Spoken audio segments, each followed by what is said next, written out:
RF coverage कैसे काम करता है, how does RF coverage work. बहुत सारे ऑनलाइन एंड ऑफलाइन टूल्स हैं जो बताते हैं कि नेटवर्क कवरेज कैसा दिखता है। इस डायग्राम में आप देख रहे हैं लेफ्ट साइड में एक्सेस पॉइंट और ये बीम विड्थ है एंटेना की at 30 degree mean beam width at -6 decibels. That is angular width of antenna main lobe at -3 decibels or -6 decibels below the maximum gain. Maximum gain से -3 decibel या -6 decibel lower below the main gain. Okay, this is here, the main gain is here. कुछ tool क्या करते हैं, section of a circle, ये circle एक पूरा circle एक बना दें तो उसका सर्कल को यूज़ करते हैं एक सेक्शन उसका corresponding to beam width in place of expected coverage को दिखाने के लिए। बट सच्चाई क्या है, असलियत क्या है? असलियत ये है कि बीम विड्थ एक कवरेज नहीं है। बीम विड्थ खाली डिफाइन करता है, एंगुलर विड्थ को बताता है of an antenna main lobe, that is either -3 dB या -6 decibels below maximum gain.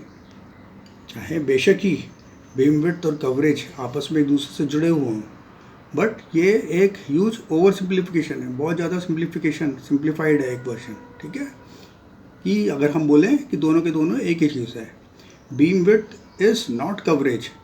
Beam width क्या है, मेन लोब का एंगुलर विड्थ है।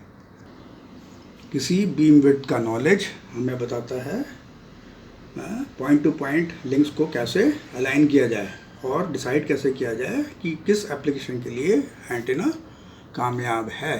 और ये हमें बड़े सारे मिसलीडिंग रिजल्ट्स देगा अगर हम इसको कवरेज प्रोटेक्शन के उसमें रिलाई करते हैं। ठीक है, ये it is not coverage protection. ठीक है, it will give lot of misleading results. ठीक है, गलत डायरेक्शन में हमें ले जाएगा, मिसलीड कर देगा। ये एक पॉइंट टू पॉइंट अलाइनमेंट है और ये कवरेज प्रेडिक्शन बिल्कुल नहीं है। कुछ गिनती के पैरामीटर्स हैं और कवरेज प्रेडिक्शन। ठीक है, प्रिसाइज कवरेज प्रेडिक्शन के लिए हम कुछ ही गिनती के पैरामीटर्स हैं। वो पैरामीटर्स हैं antenna pattern, gain and radio की ऑपरेटिंग पावर।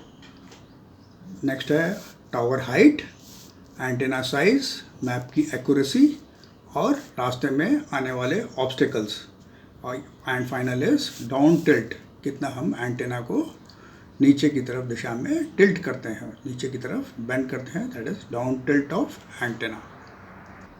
इन चीज़ों से ये हमें पॉसिबल हो पाता है ये पता करना कि कवरेज एग्जैक्टली क्या है, कवरेज की ट्रूली क्या है।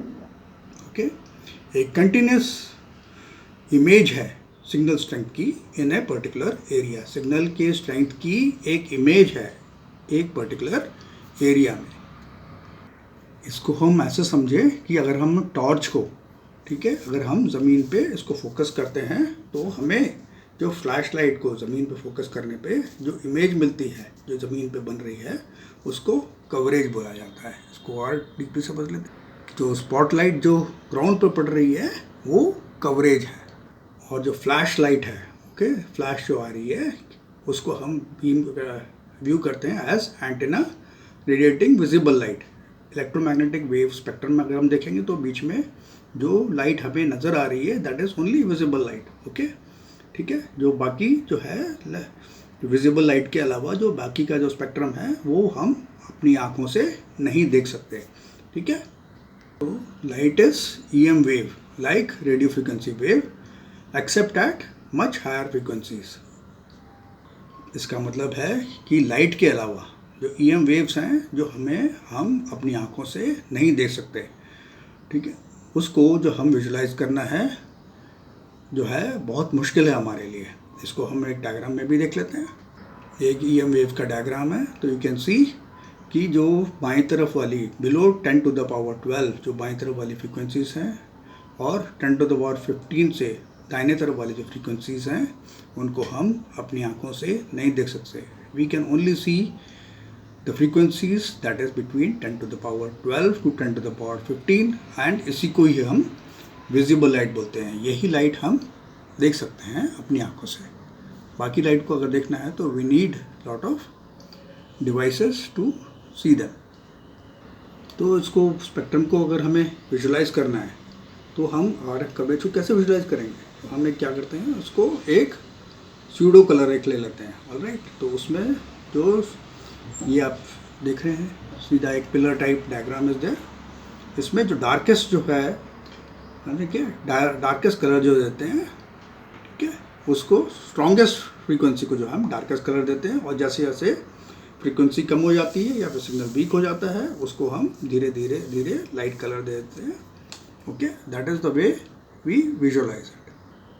तो जितना सिग्नल वीक होता जाएगा उतना ज़्यादा ट्रांसपेरेंट होता जा रहा है। हम कलर्स में क्या कर रहे हैं, जो डार्क सिग्नल दे रहे हैं स्ट्रॉन्गेस्ट सिग्नल को, और जितना सिग्नल वीक होता जा रहा है वो उतना ट्रांसपेरेंट होता जा रहा है। You can see the signal strength यहाँ पे डेसिबल मीटर्स में दिया हुआ है। Okay, this small diagram, rough diagram. ये कवरेज दिखाया गया है यूजिंग सिमेट्रिकल हॉर्न एंटेना जो होता है ना, उसको हम लेके जो है 30 डिग्री सिमेट्रिकल हॉर्न एंटेना से हम ये इस कवरेज डायग्राम को दिखा रहे हैं। डैश लाइन जो है, you can see this dash lines. Okay, this is 30 degree beam width दिखा रहा है। Okay, that is at -6 dB। Alright, okay, maximum से 6 dB कम। तो हमें ये देखना चाहिए इसमें जो है क्या हो रहा है। ये तो बीम विड्थ तो ये यहाँ पे दिखा रहा है, मैक्सिमम हमें स्ट्रॉन्गेस्ट रेडिएशन मिल रहे हैं 30 डिग्री डायरेक्शन में। ऑलराइट, बट यहाँ पे भी तो हमें रेडिएशन जा रहा है। Okay, which is lighter. Same जैसे हम लाइट को फोकस करेंगे तो बीच में तो हमें टॉर्च लाइट को जो है एकदम सेंटर में आपका फोकस आएगा, उसके साइड में जो लाइट जो डिफ्रैक्ट हो रही है, ओके, तो वहाँ पे भी कुछ तो बीम जा रही है। हाँ, it is obvious that the covered area spans well beyond the beam width angle। इसके इस तरफ और इसके इस तरफ भी बीम विड्थ जा रही है।